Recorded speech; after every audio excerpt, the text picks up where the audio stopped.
नमस्कार, मैं हूं अंकुर और आप देख रहे हैं सत्यहिंदी.com। एक नजर डालते हैं अब तक की सुर्खियों पर।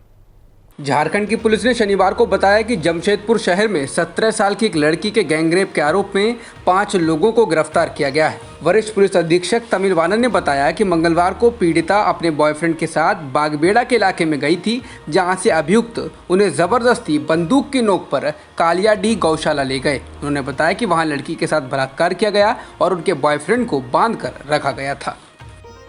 आरएसएस के सरसंघचालक मोहन भागवत ने कहा कि भारतीय मुसलमान दुनिया में सबसे ज़्यादा संतुष्ट हैं। उन्होंने ये भी कहा कि जब भारतीयता की बात आती है तो सभी धर्मों के लोग एक साथ खड़े होते हैं। भागवत ने कहा कि किसी तरह की कट्टरता और अलगाववाद केवल वे ही लोग फैलाते हैं जिनके खुद के हित प्रभावित होते हैं।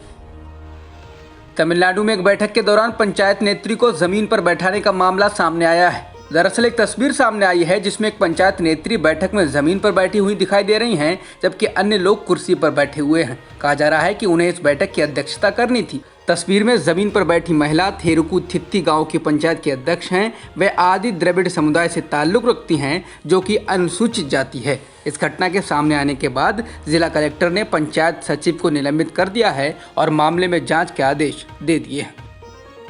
राजस्थान के करौली जिले के भूकना गांव में पुजारी की हत्या के मामले में पीड़ित परिवार धरने पर बैठ गया है। गांव के लोगों और पीड़ित परिवार की मांग है कि 50 लाख की आर्थिक सहायता दी जाए। इसके अलावा सरकारी नौकरी और परिवार को सुरक्षा दी जाए। साथ ही आरोपियों की गिरफ्तारी की भी मांग की गई है। वहीं इस दौरान बीजेपी से राज्यसभा सांसद किरोड़ी लाल मीणा पीड़ित परिवार से मिलने करौली पहुंचे। उनका कहना है कि जब तक परिवार की मांगें पूरी नहीं हो जाती तब तक पुजारी का अंतिम संस्कार नहीं किया जाएगा। भारत चीन सीमा विवाद पर अमेरिकी विदेश मंत्री माइक पॉम्पियो ने चेतावनी दी है कि भारत के उत्तरी सीमा के पास चीन ने 60,000 जवान जुटा लिए हैं, जिनका भारत को सामना करना है। पॉम्पियो ने चीन पर निशाना साधते हुए कहा है कि उसका खराब व्यवहार क्वाड में शामिल देशों के लिए खतरा पैदा कर रहा है। पॉम्पियो ने ये बातें भारत, अमेरिका, जापान और ऑस्ट्रेलिया के बीच टोक्यो में हुई क्वाड बैठक से अमेरिका लौटने के बाद एक टीवी इंटरव्यू के दौरान कही हैं। अमेरिकी राष्ट्रीय सुरक्षा सलाहकार रॉबर्ट ओब्रायन ने कहा है कि चीन ने बल के साथ वास्तविक नियंत्रण रेखा पर कब्जा करने का प्रयास किया है। इसके साथ ही उन्होंने ये भी कहा कि ये मानने का वक्त आ गया है कि चीन बातचीत और समझौतों से मानने वाला नहीं है। पाकिस्तान द्वारा नियंत्रण रेखा के पार से जम्मू कश्मीर के केरन सेक्टर में हथियार और गोला बारूद भेजने के प्रयास को सेना ने विफल कर दिया। अधिकारी ने शनिवार को बताया कि सेना ने हथियारों का एक जखीरा बरामद किया है। सेना के एक अधिकारी ने बताया कि सतर्क सैनिकों ने उत्तर कश्मीर के कुपवाड़ा जिले के केरन सेक्टर में नियंत्रण रेखा से हथियार भेजने की पाकिस्तान की कोशिश को नाकाम कर दिया है।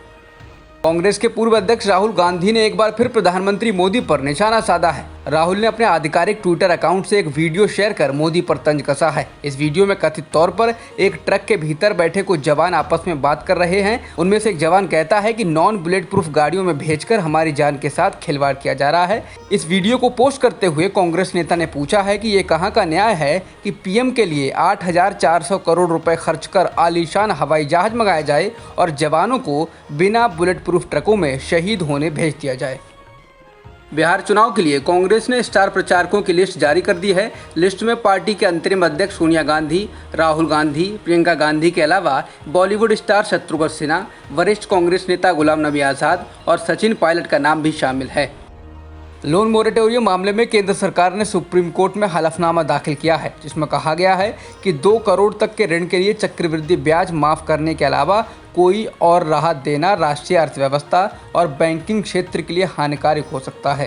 केंद्र ने कहा कि पहले से ही सरकार ने वित्तीय पैकेजों के माध्यम से राहत की घोषणा की थी। उस पैकेज में और ज़्यादा छूट जोड़ना संभव नहीं है। हलफनामे में केंद्र ने कहा कि पॉलिसी सरकार का डोमेन है और कोर्ट को सेक्टर विशिष्ट वित्तीय राहत में नहीं जाना चाहिए। केंद्र सरकार ने महिलाओं की सुरक्षा को लेकर सभी राज्यों और केंद्र शासित प्रदेशों को नई एडवाइजरी जारी की है। नई एडवाइजरी के अनुसार राज्यों से कहा गया है कि महिलाओं के साथ अपराध मामले में पुलिस थाने की कार्रवाई अनिवार्य कर दी जाए। गृह मंत्रालय ने राज्यों से कहा कि महिला के खिलाफ अपराध यदि थाने के अधिकार क्षेत्र के बाहर हुआ है तो उस स्थिति में 0 प्राथमिकी दर्ज की जाए। इसके अलावा 60 दिनों के भीतर अनिवार्य जांच और बलात्कार या यौन उत्पीड़न के मामले में 24 घंटे के भीतर अनिवार्य चिकित्सीय परीक्षण भी होना चाहिए। भारत में कोरोना संक्रमितों का आंकड़ा 69,80,000 के पार हो गया है और मृतकों की संख्या 1,07,000 से ज़्यादा हो गई है। फिलहाल एक्टिव मामले 8,83,000 के पार हैं। आंध्र प्रदेश में एक दिन में 5,653 नए कोरोना संक्रमण के मामले दर्ज किए गए हैं, जिससे राज्य में कुल संक्रमण के मामले 7,50,000 से ज़्यादा हो गए हैं और मृतकों की संख्या 6,000 के पार है। फिलहाल एक्टिव मामले 46,000 से ज़्यादा हैं। तमिलनाडु में एक दिन में 5,242 नए मामले सामने आए हैं और 67 लोगों की मौत हुई है। इसके साथ ही राज्य में संक्रमितों का आंकड़ा 6,51,000 के पार हो गया है और मृतकों की संख्या 10,000 के पार हो गई है। फिलहाल एक्टिव मामले 44,000 से ज़्यादा हैं। जॉन्स हॉपकिंस यूनिवर्सिटी के अनुसार दुनिया में कोरोना संक्रमितों का आंकड़ा 3,69,00,000 के पार हो गया है और मृतकों की संख्या 10,68,000 के पार हो गई है। वहीं वर्ल्डोमीटर्स वेबसाइट के मुताबिक दुनिया में अब तक 2,78,00,000 लोग ठीक भी हो चुके हैं।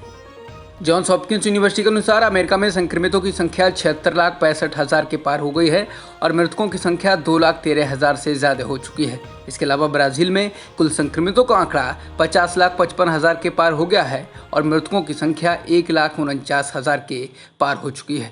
अब तक की खबरों में इतना ही। बाकी खबरों के लिए बने रहिए सत्यहिंदी.com के साथ।